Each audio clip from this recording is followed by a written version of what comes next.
Most people who have recorded history are people from a very personal point of view. In fact, some absolutely incredibly fantastic. There is one person who wrote about what transpired in that St. Francis Church, the conversion of a Cochin royal prince into Christianity, as though he had witnessed it. I mean, this happened about a couple of centuries before he wrote.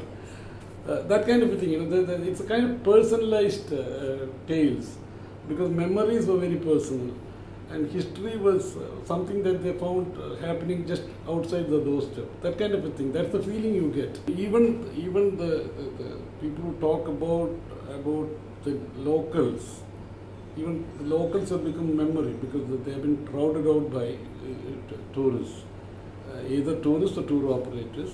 There are a few families, there are a few old people living there and their descendants living there. But then many people relate to the place as though the place with a certain sense of ownership, let's say. And that's very interesting because this is all colonial history. This is not, in that sense, this is not Indian, quote unquote. This is the history of Portuguese here, the history of the Dutch here, the history of the English here. And also Muslim and Arab. And the only thing that hasn't quite come to life is the Chinese imprint on Cochin. But for the fishing, the Chinese nets, you don't hear about the Chinese visits to Cochin and the major influence they've had.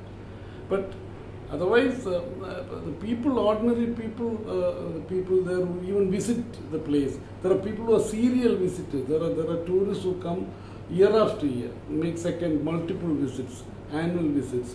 They all develop a sense of ownership about the place. That's interesting probably because it's all very light. It's not ancient Indian history. It's a very light colonial history, which you can easily take to, and you can visit and go back. It's like a friendly place you can visit and then go back, come back again, revisit again. It's very refreshingly light. It's not heavy. Most heritage centers are literally heavy in India. This is one of the lightest heritage places I've seen.